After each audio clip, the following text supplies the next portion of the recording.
ունեցել պետական մասշտաբի դավադրություն, որի միակ նպատակն է մեր տնտեսական աճի զսպումը ու մեր սուվերենությանը պարկացնել եվրոպական բանկային մաֆիայի տակ, ընդ որում այդ կարգավորումը դեռևս Եվրոպայում էլ ուժի մեջ դրված չի, արդեն իր վատ արդյունքները ունի Եվրոպայում, հա, բոլոր տնտեսվարողները դուրս են գալիս, ստարտափները դուրս են գալի եւ այլն։ Եվ ինքը ընդհանրապես ոչ մի բարձր եվրոպական բանկային համակարգը փորձում է ստիպել այդ կարգավորումները տարբեր երկրների վրա, բայց դեռ Հայաստանից բացի ոչ մեկին չեն կարողացել ստիպեն դա անել։ Այդ կարգավորման պարզագույն բաներից մեկը, օրինակ, մինչև այս մեր քաղաքացիները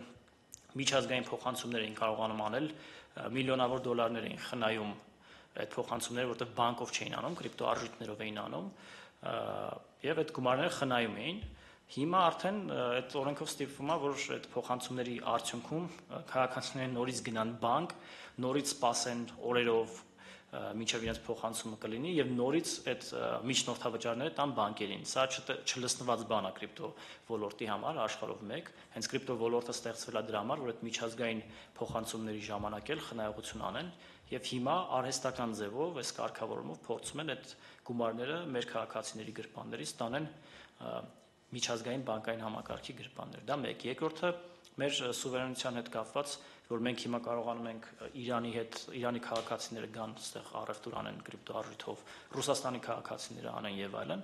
դրանից իսպառ արմատախիլ ենք անում, ասում ենք, որ կրկին իրանք պիտի բանկով անեն, իսկ բանկային համակարգը, ինչպես գիտեք, չի սպասարկում այդ քաղաքացիներին, եւ մենք մեր ոտքին կրակում ենք, ասում ենք մեր հարևան պետություններ, այսօր Իրանը, Ռուսաստանն է,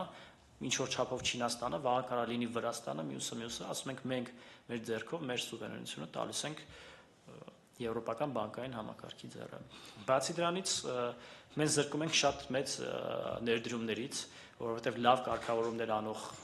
պետությունները, որոնք թույլ են տալի օրինակ բնակարաններ գնել իրենց երկրում կրիպտոարժույթներով եւ այլ նորարարություններ, մեծ ներդրումների հոսք են ստանում իրենց երկրներ, այդ դրան էլ ամբողջությամբ փակում ենք։ Եվ ընդհանուր առմամբ, տեսեք, այս կարգավորումը օրինակ Էլ Սալվադորին, երբ որ խնդրում են մի փոքր զիջումներ անի, հա, IMF-ը 1.5 միլիարդ դոլար է տալի դրա համար, հաջորդ զիջման համար 2 միլիարդ դոլար է տալիս եւ այլն։ Մենք այս բոլոր զիջումների փաթեթը ամբողջությամբ զիջել ենք միջազգային International Monetary Fund-ին, ամբողջությամբ, հա, 20-ից ավել կետերով զիջել ենք, դիմացը ընդհանրապես ոչ մի բան չենք ստացել եւ սա ներկայացվել է մեր հանրությանը, մեր ազգային ժողովին, որպես հոյակապ նորարարություն, այնինչ ոչ այլ է, քան մեր պետության ձեռքից գումարները խլելու եւ բանկերին վերադարձնելու փորձ։